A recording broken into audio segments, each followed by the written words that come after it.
Gao Shaoling died 9 times in the apocalypse before unlocking his cheat system, only to get a snack stall instead of superpowers. With 1 life left, he's selling chips, dodging zombies, and somehow deciding the fate of humanity. But to know how junk food saves the world, we have to rewind from the beginning. Gao Shaoling is your definition of average. Average grades, average life, the type moms call a nice boy, but don't marry him. One day, his roommate pulls the ultimate betrayal, switching off Gao's alarm. Gao oversleeps, bolts for class, and promptly gets flattened by a bike. Next thing he knows, he's late not for class, but for the apocalypse.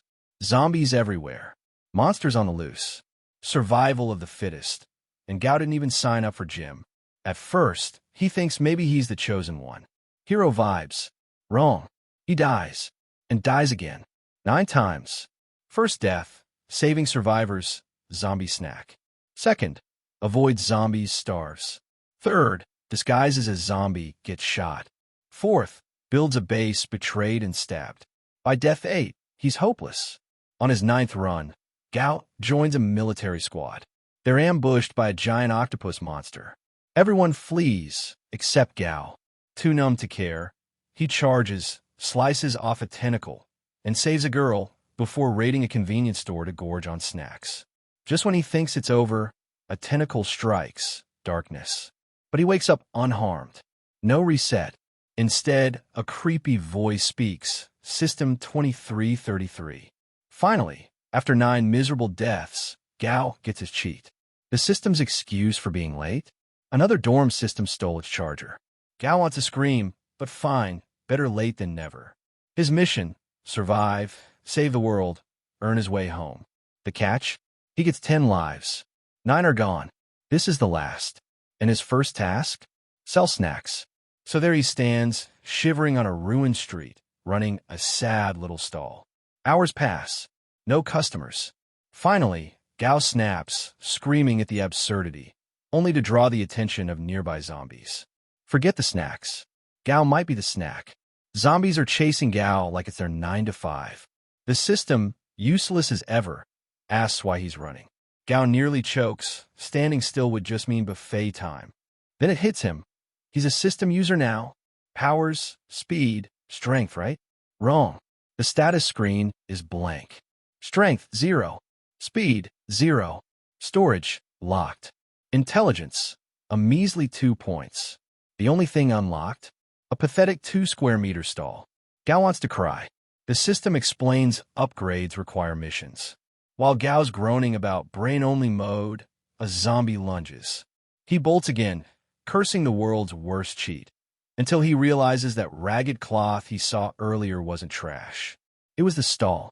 He sprints back, grabs a pipe, and starts smashing skulls, until one zombie blindsides him. Surrounded, he braces for death, but suddenly the horde halts. They growl but won't step closer. The system sighs. Inside the stall, he's untouchable. Legendary armor, with a catch. Only 3 uses a day, and sunset is near. No customers. No sales. Hope slipping. Then 3 men appear, bragging about loot. Gao lights up. Customers at last. He pitches snacks like a street vendor. Chips, jerky, cola. Only 50 crystal cores. The men laugh, calling him insane. One even pulls a gun and tries to snatch a soda. Gao yanks it back, disappointed they're just freeloaders. Weapons are drawn. A shot rings out, but the bullet ricochets, killing the shooter himself. That's when Gao finally sees it. The stall isn't just protection. It's a weapon. After one thug shoots himself, the other 2 freeze. One mutters about misfires. The bald one scoffs. Bullet bouncing powers? Ridiculous. Meanwhile, Gao crouches behind his stall, grinning like a king. To him, this isn't luck, it's treasure. His stall is a fortress, and he's untouchable. The thugs demand answers. Gao hams it up, calling himself heaven's chosen warrior, then immediately drops back into vendor mode. Snacks for 50 crystal cores, autograph included. The bald guy fumes, slams the shield, and burns his hand. His patience snaps. He orders his buddy to finish Gao off. The bearded man takes one look, yells monster, and runs. The rest follow. Tough guy's gone. Gao doesn't chase. He just yells after them, still trying to ask for directions. Business first, apocalypse later. That's when he notices the bundle they left behind. Curious, he opens it, only for a shadow to burst out. It's a girl.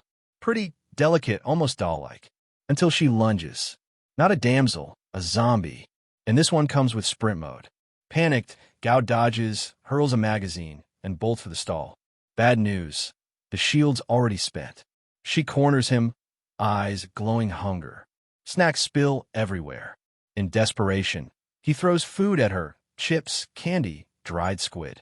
He shuts his eyes, bracing for the bite. But instead, silence. When he peeks, she's just sitting there, happily munching through his stash. Calm. Content. And that's when it hits him. Forget systems, forget stalls. His true weapon is junk food. Even zombies can't resist dried squid. The zombie girl isn't finished. After demolishing dried squid, she eyes Gao like dessert. Panicking, he tosses her chips one after another, retreating until he's cornered by lava. With no options left, he flings the last snacks into the molten pit. To his shock, she dives straight in, snack loyalty at its finest. Relieved, Gao turns and spots something shiny, a knife marked with the Thunderstrike Legion's crest. A brutal wasteland gang. No wonder those earlier thugs were armed. Digging through their bag, he finds a pouch, 50 crystal cores. Jackpot. But the system crushes his joy. Those don't count. Zombies aren't customers. Gao argues furiously until, surprisingly, the system relents. Mission complete. The stall upgrades. Excited, Gao checks his new inventory. Only rice, veggies, meat, and water. No weapons, no potions, just groceries. The system reminds him it's a food stall, not an armory, and he hasn't left the newbie zone yet. For upgrades, his options are laughable. Toothbrush, soap, scissors, a bowl. Thinking practical, he invests all his points into stamina. Nothing changes, or so it seems. Then a new mission drops. Gather 100 crystal cores in 24 hours and hire a servant. Gao nearly collapses. A servant? In his tiny stall? Just then, fate throws him a flyer, literally. It's for a milk tea shop near his old school, featuring the waitress who once gave him a free drink. He wonders if she's still alive. Maybe, just maybe, this world could offer something like a dream. But dreams don't last. The zombie girl who dove into lava? She crawls right back out, hungry again, wandering off like nothing happened. Morning comes bright and clear, but Gao isn't here for the sunshine. He wheels a snack stall to the milk tea shop, nerves on edge. Just as he reaches for the door, bam. Eye contact with yesterday's zombie gang. No hesitation. Door slammed, stall in tow. He bolts like he's running the Apocalypse Olympics. The zombies chase, loyal snack fans to the end. Gao wonders why they're so obsessed. The system shrugs. It's his fault for invading their turf. One zombie leaps onto the stall, only to be bounced off by the shield. Cool save, but now he's down to 2 charges left. Then another sneaks up. Gao lashes out with a frustrated kick, and the head pops clean off. He freezes. His stamina upgrade wasn't useless after all. The system celebrates his first kill and rewards him with a raincoat. Waterproof, heatproof, toxin-proof. Basically, a survival cape. Gao just sees a grocery bag. Before he can argue, more zombies close in, drawn by the noise. He glances back, dead end. Panic. Then a nearby door creaks open. A girl waves him over, calm as if zombies were pigeons. He sprints, bumps into a metal box, and the clang draws every zombie his way. Heart racing, he dives inside after her. Catching his breath, he finally looks up. Recognition hits. She's the same girl who gave him a flyer yesterday, the milk tea shop waitress who once bought him a drink. Her name, Ai Chen. For a fleeting moment, it feels like the world isn't all death and ruin. A familiar face, a real name. Almost normal. Then, an eerie sound stirs in the shadows. Gao's smile fades. Someone else is here. Gao edges toward the door, heart racing, convinced something's lurking outside. Then Ai Chen suddenly screams at a rat. In a world of zombies, that's what breaks her. She clings to him, trembling before collapsing. Turns out she hasn't eaten in 5 days. Gao softens, already debating what to cook: noodles, buns, maybe cola chicken wings. At the mention of food, she perks up instantly, eyes glowing like she's seen heaven. As Gao starts cooking from his stall, Ai Chen's jaw drops. Real food? In the apocalypse? She's awestruck on the outside, but inside, scheming. If she plays her cards right, maybe she can freeload like a queen. She tries sneaking an egg. Poof! It vanishes back to the stall. Same with a knife. Gao just smiles, holding it up like nothing happened. Anti-theft system at work. She fakes a laugh, then lunges with the knife anyway. The stall shield blocks it easily. Gao doesn't even flinch, just scratches his ear and scolds her like a parent. Didn't he say not to play with sharp things? Furious, Ai Chen attacks again, convinced he's an ability user. Gao calmly whips out pepper spray. One blast, and she's blinded, crying, stumbling. So much for her brilliant ambush. The fat sheep she thought she caught? Turns out he's got horns and pepper spray. Now the real question is, after this failure, what's Ai Chen's next move? Chen's still writhing from the pepper spray when Gao pulls out a jar of mustard, grinning like a chef. Can't handle spice? Don't worry, I'll season a taste. Then he actually sprinkles mustard on her like she's barbecue. She coughs and pleads, but Gao shouts toward the door. If nobody comes out, your boss here's about to be marinated. The door bursts open. 2 kids rush out with sticks, yelling, "Let go of our boss." Gao just stares. Kids? Really? He snatches one up, scolding like a strict dad. What are you doing out here with sticks? Then ties all 3 up with ease. Inside, he discovers the truth. A stash of noodles, biscuits, water, canned goods. They've been luring and scamming survivors. His expression hardens. He almost got played. Chen asks how he knew. Gao smugly points at the details. Fresh broth on the floor despite her 5 days starving story. Fresh blood with no wounds on her. Too sloppy. The kids defend her. Those people deserved it. We only scam bad guys. Like you. Gao winces. Do I really look like the villain here? Chen snaps. Everyone's just surviving. Don't blame me. Gao smirks. Exactly. And now that you're in my hands, don't blame me either. He steps closer with a knife. Chen and the kids panic. What are you going to do? He says coldly. Haven't had fresh meat in a while. The kids instantly bawl, then bizarrely argue he should eat them instead because they're more tender. For a moment, they almost look like a family, while Gao's stuck as the monster. But the mood flips when the girl coughs blood. The boy screams for his sister. Chen yells she'll die if tied up, but Gao hesitates. Could be a trick. He orders the system to scan her. The result? Severe infection. 3 days left without treatment. When she coughs more blood, Gao cuts the ropes and checks, then freezes. It's a gunshot wound. His face darkens. Who shoots a child? Chen's voice is low, bitter. The Thunder Legion. The true villains of the wasteland step into the light. Chen and her kids are just out for milk tea. Normal day, no drama. Then bam, chaos. People outside start biting each other like the world's worst free sample event. Definitely not the BOGO deal anyone wanted.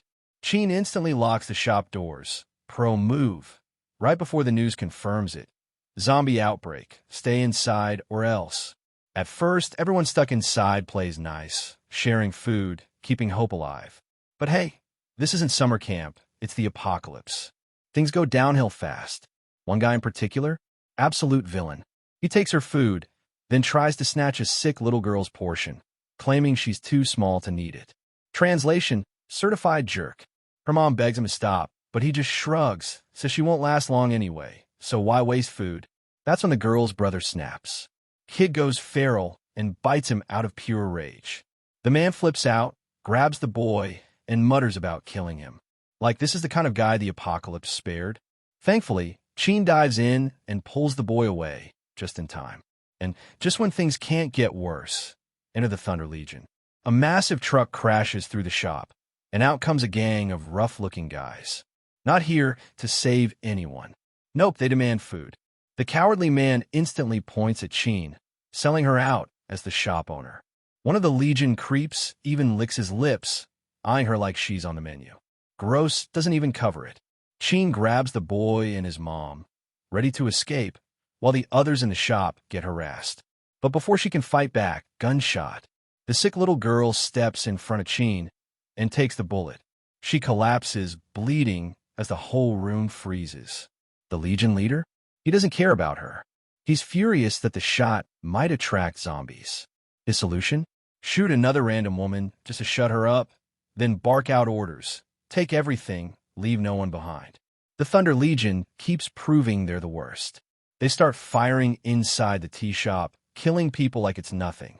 Just when it looks like Chin and the kids are next, the children's mother makes her move. She dives at the gunman's legs, screaming for them to run. Her last act? Pulling a grenade and blowing herself up, taking the attackers with her. Brutal, but heroic. Chin escapes with the kids in her arms, remembering the promise she made to their mom. Protect them, no matter what.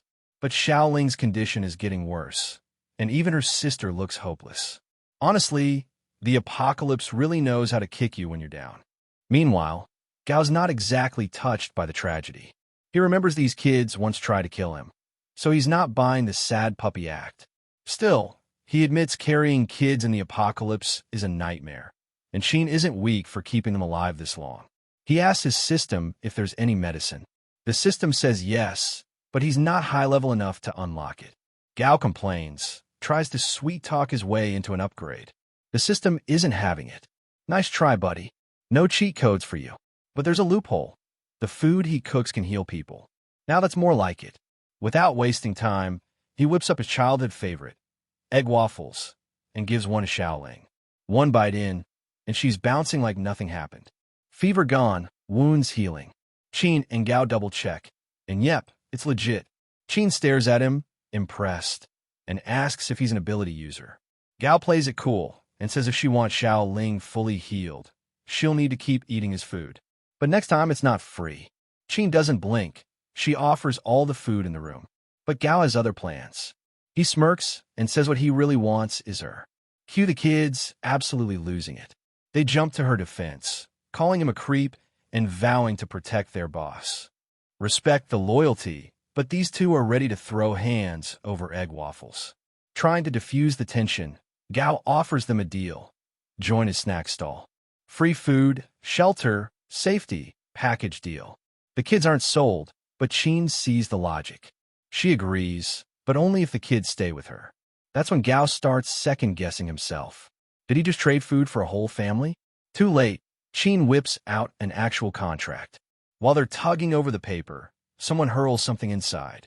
A group of strangers walks in, armed, dangerous, and drawn in by the smell of those magical waffles. Because in this world, even a snack can get you killed. The second a big guy steps toward Xiaoling, Gao instantly shields her, ready to protect. The bulky man assumes Gao wants to fight, squares up, and nearly draws his weapon. But Gao flips the script, smiles, and says, "Brothers, the kid doesn't know better. I'm the snack stall owner. You hungry? I'll make fresh ones right now." Surprisingly, it works.